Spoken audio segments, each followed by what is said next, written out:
Afwan Ustaz, kami mau bertanya terkait pembahasan dalam kitab Al-Lu'lu' wal Marjan pada bab Allah memperlihatkan Nabi surga dan neraka ketika Nabi solat.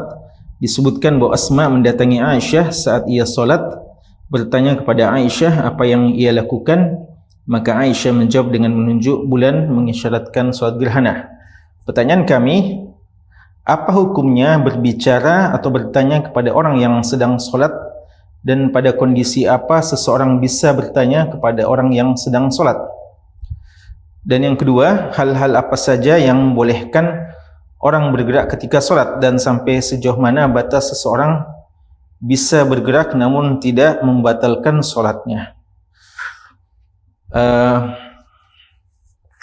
Yang pertama terkait dengan hadis ini, kita sudah sebutkan dalam pembahasan Al-Lu'lu' wal Marjan bahawa apa yang dilakukan oleh Aisyah radhiyallahu taala anha ketika sementara solat lalu didatangi oleh Asma, saudari beliau, lalu ditanya, lalu beliau mengisyaratkan bahawa sedang terjadi gerhana.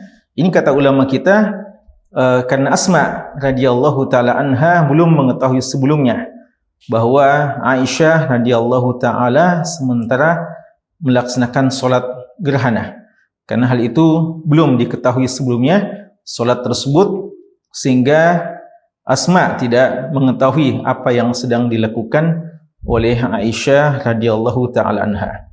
Dan para ulama kita menjelaskan bahawa hukum asal tidak boleh seseorang untuk mengganggu orang yang sementara solat, Nabi kita sallallahu alaihi wasallam mengatakan inna fis salati la syughla.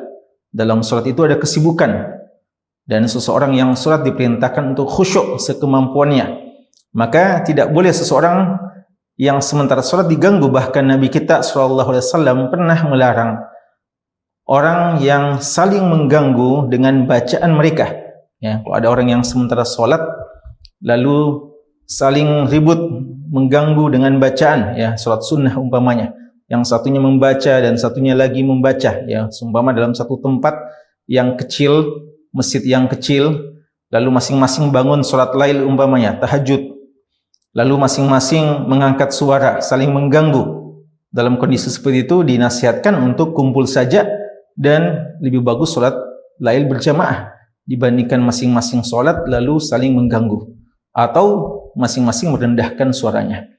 Atau seperti seorang yang membaca Al-Quran, lalu dia tahu ada di sisinya, di sampingnya orang yang sementara solat, maka dia tidak boleh mengangkat suaranya dengan bacaan Al-Qurannya lalu mengganggu saudaranya yang sedang solat, apatah lagi dengan hal-hal yang lainnya.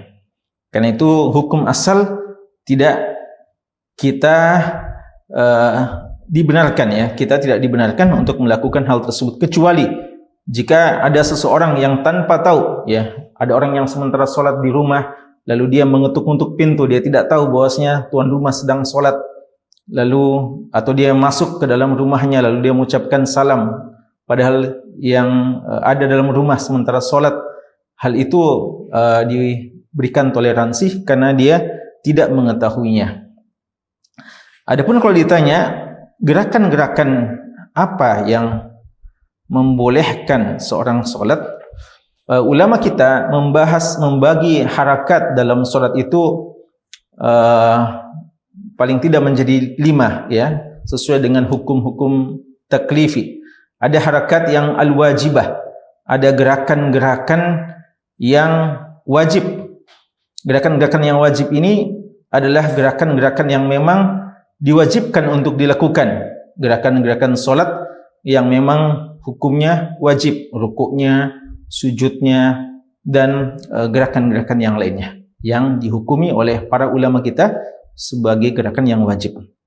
Ada gerakan yang disunnahkan, ada gerakan yang disunnahkan, mustahabbah, yaitu gerakan-gerakan yang membantu kesempurnaan solat.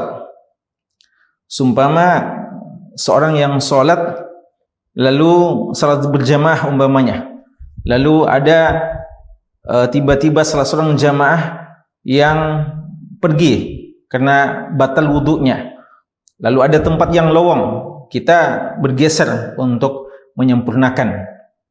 soft yang sempat lowong tersebut, atau mungkin di depan kita kosong, maka kita ke depan. Ini dianjurkan, ya, dianjurkan. Dialah satu gerakan yang ada kaitannya dengan solat, maka dialah suatu hal yang disunnahkan. Karena Nabi kita sallallahu alaihi wasallam mengatakan, Inna Allah wa malaikatahu yusalluna ala man yasilus sufuf. Allah dan malaikatnya bersalawat kepada orang yang menyambung safnya, yang menyambung saf. Kemudian ada yang gerakan yang mubahah, gerakan yang dibolehkan, yang dibutuhkan dan tidak terkait langsung dengan solat, tapi dengan kadarnya, tidak dengan gerakan yang terlalu banyak, ya. Hal ini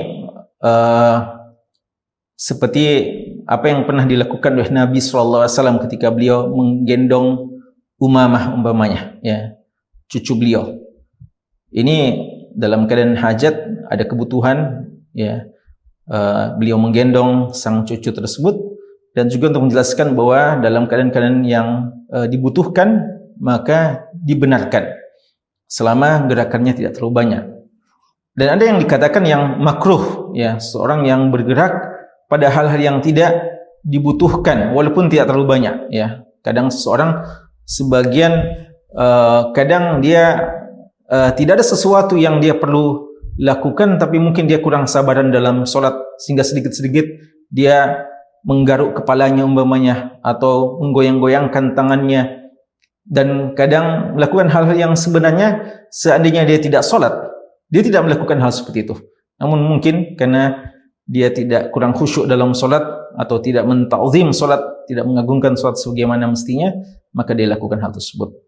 Dan ada gerakan-gerakan yang haram dalam solat yang memang bisa berakibat fatal, yang bisa membatalkan solat tersebut, yang tidak ada hubungannya, seperti seorang yang minum dalam solatnya, atau makan, dan gerakan-gerakan yang lainnya. Karena itu dalam kondisi-kondisi yang darurat, ya, seperti yang pernah terjadi pada Aisyah radhiyallahu taala anha, ketika beliau sudah ditanya, maka beliau mengisyaratkan saja tanpa berkata-kata. Ini kondisi-kondisi yang dibolehkan. Atau seorang yang diucapkan salam lalu dia mengisyaratkan umpamanya, maka ini insyaallah kondisi-kondisi yang dibolehkan. Namun hukum asal bagi kita yang tahu bahwasanya si fulan sedang sholat, pada hakikatnya kita tidak dianjurkan untuk mengganggunya dengan pertanyaan yang seperti itu. Wallahu taala a'lam.